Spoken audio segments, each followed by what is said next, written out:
Hi everyone, I'm back. I promised that I would be within this week because I'm on spring break and I found some extra time to make another video. And I thought I haven't done a philosophy and tarot video in a very long time, and so I would do another entry today. I was trying to decide what I wanted to do with this video today, and I was looking over my previous videos and I noticed that I had done something on the major arcana, which was the video on psychoanalysis. I'd done something on the cups, which was the Roland Barthes piece. I did something on the swords, which was the one about Foucault and panopticism. So I thought I would just continue with that pattern that I had established and continue on with a new suit. So I went with the wands today. And the idea that I want to talk about is from a French philosopher and thinker named Michel de Certeau, who was predominantly concerned with the idea of practice. And you have a number of thinkers, and particularly a number of French thinkers, who are concerned with this idea. And practice is just a fancy philosophical way of saying, how do people get by in the world? How do people operate and move through the world on a daily basis? What are the forces which are controlling them and which are inspiring them to act? So this is Michel de Certeau's central question, and he was in many ways concerned with the opposite of Foucault. So if you go back and view the Foucault video, you'll see that Foucault placed a lot of emphasis on trying to understand how regimes of power or social systems in which people live constrict or constrain or influence how they operate. And a lot of people critique Foucault for not providing a lot of way out, I guess you could say. So a lot of people don't see in Foucault a lot of theorization about, well, what do we do with all of this power? So again, if you go back to the Foucault video and you look up my discussion of panopticism, how do we get out of the panopticon? How do we resist the kinds of structuring influences that he identifies? And so de Certeau a lot of times is that answer. And the two do not go perfectly together, but I think that de Certeau is a useful place to go when it comes to asking the question, how do we operate and how do we get outside of or resist power structures which would otherwise constrain us? So to do this, de Certeau sets up a binary between two ideas, two ways of acting in the world, which are he calls strategies and tactics. So, and I think that the wand suit, which I associate with our sense of self, our self-image and our self-worth and things along those lines, that the wands do a nice job of illustrating this in both the Seven of Wands, so here I have the Seven of Wands from the Rider-Waite Tarot, and the Nine of Wands as well. Each one does a nice job of embodying either strategic or tactical thinking, and that's what I want to talk about in this video. So let's start with the Nine of Wands, which I would associate with what de Certeau would call strategic thinking or a strategy. Most importantly for de Certeau, a strategy is a way of operating in the world that operates from a particular place of power. So a strategy is used by any being or social body that has an established, demarcated place in the world from which they operate. So his example would be something like the army or the government, or something that is literally made physical in buildings and in rituals and things like that. It's enduring, it is situated. Strategies are enacted by those who have particular places in the world to accrue more resources for those places. So a strategic move in life is one that is, the point is to gather more resources, whether that's money or more space or even something less tangible than those items. But it would be about accruing and stockpiling social and physical resources so that the body can continue to grow and prosper. So you have this image here in the Nine of Wands of this figure who is on guard, who is looking a bit weary. I don't know if the camera is going to be able to pick that up or not, but he's got a bandage, and a lot of times people draw attention to the fact that he's been through some scuffles, but is powerful enough that he can stand on his own. But you get the sense that he is protecting the space in which he stands. Clearly, if we go back to the idea of strategies, he is trying to guard a particular area for himself, and if you think that he is being motivated by strategies, then the whole purpose would be to protect the area, to continue to have it prosper and to expand as much as possible, because all of his power relies on that particular space. So this is in contrast to de Certeau's notion of tactics.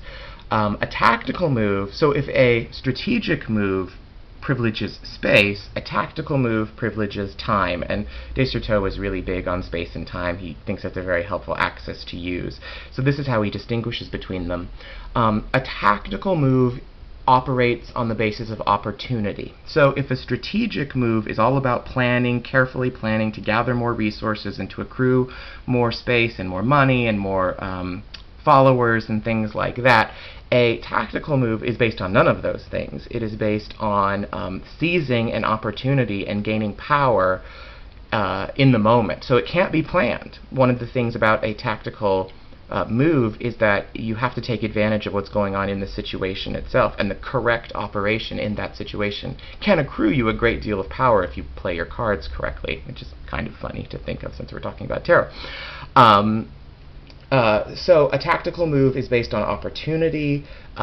It is based in the moment itself, and this means that a tactical maneuver can never result in a person gaining resources. So again, if the purpose over here in a strategy is a carefully planned idea in order to gain resources, the power that's gained through a tactical move is not. You can't keep your resources. You can't keep what you have because you don't operate from a specific place. You are a poacher, or you are a vagabond, or you're a person who moves across someone else's land and someone else's space, making tactical maneuvers, taking advantage of opportunities as you move along, which to de Certeau is a great deal of personal power. To have no ties to any particular places, to have no you're not bound to a particular place, so you are free to move about and take advantage of all sorts of other people's resources rather than accruing any of your own. So this is the big distinction that he makes: two ways of operating in the world, one to try and protect a space and amass resources, and one to never have a space and to move sort of throughout other people's spaces and glean off of their resources. So this means that this person has something to lose, right? So if you operate from a place of power, you are recognized oftentimes, you get official recognition, you have a base or a foundation to operate from that you can always return to. Here, if this person has something to lose then as the weakness, this person can never gain. And that's kind of the strange paradox that he sets up. So a tactical maneuver may give you a great deal of personal power, but you cannot, by definition, gain recognition from it. You cannot stockpile resources because you have no place to store them. You are always moving.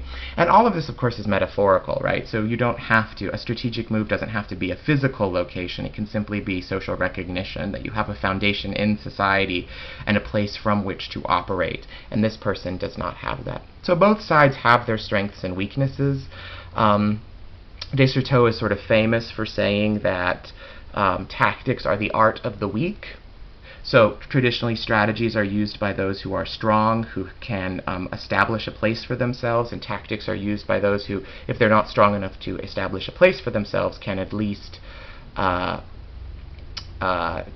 accrue some power for themselves in the moment. Again, stressing time over space in this particular instance. So when these cards come up in a reading, I tend to think, if it's me or the querent, is the person that the reading is for, are they operating strategically? Meaning, do they have a comfortable foundation upon which they can make plans, but also at the same time have something to lose as a result of that? In some ways, having things to lose puts you in a weaker position. Or is the person operating tactically? Are they a little bit of a lone wolf? Are they operating on time and opportunity as things come up and taking advantage of key opportunities to gain power rather than operating from a particular place? So you can see this person, and I don't know if I said this before about the image here, but you can see this person is fighting off or fending off a series of attacks from other sticks. And if this advantage or this opportunity were to go well, this person would accrue a great deal of personal power on their own, but they are not nearly as guarded and particular as this person here is. So I don't know if that's a super clear distinction, but I find de Certeau's distinction between strategies and tactics useful.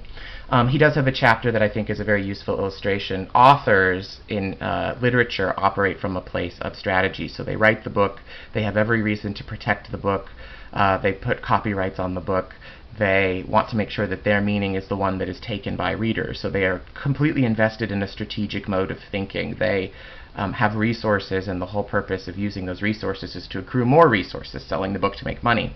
Readers take on the perspective of tactical maneuver. So they had no place in making the book. Their space that they operate is the space of the author, the book itself. But in the moment of reading, they can make tactical maneuvers that can change the meaning that the author wanted. They can disagree with the author. They can throw the book across the room if they want to. All of those things are about the moment of reading, though, the action of reading, not the space of the book itself, which is what the author cares most about. So perhaps that's a helpful way of thinking about the difference between these two modes of operating as well.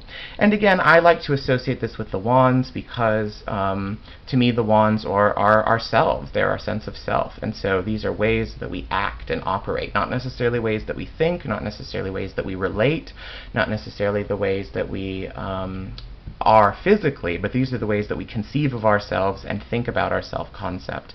Are we acting from strategies, or are we acting from tactics? So hopefully you found that useful. If you're interested in reading more about de Certeau's ideas, you can find the biggest explication of this in the Practice of Everyday Life. That's his most famous book.